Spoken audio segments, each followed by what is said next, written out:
Sementara itu, saudara, perusahaan daerah air minum Tirta Daroy meminta masyarakat untuk tidak membuang sampah ke sungai. Saat ini banyaknya kasus kemacetan air di Banda Aceh karena sampah di Sungai Krung Aceh.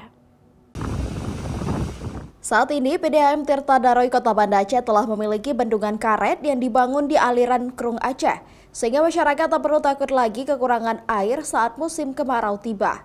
Namun sejumlah permasalahan baru muncul, bahkan saat ini jika musim pendatang hujan, banyak sampah yang menumpuk sehingga dapat mengganggu serapan air yang akan diolah dan disalurkan ke masyarakat.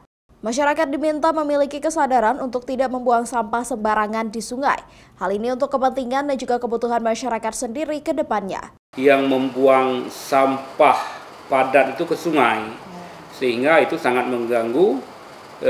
mengganggu operasional kita, karena sampah-sampah itu menyumbat pipa-pipa inlet produksi kita. Jadi ada beberapa hari ini kami sempat menghentikan produksi karena harus membersihkan pipa inlet yang masuk instalasi kami akibat sampah.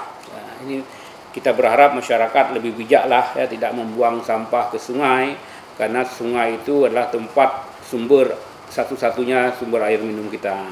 PDAM juga akan terus mengupayakan seluruh pasokan air untuk masyarakat di Kota Banda Aceh tersalurkan dengan baik, apalagi selama bulan suci Ramadan. Syahril, Kompas TV, Banda Aceh.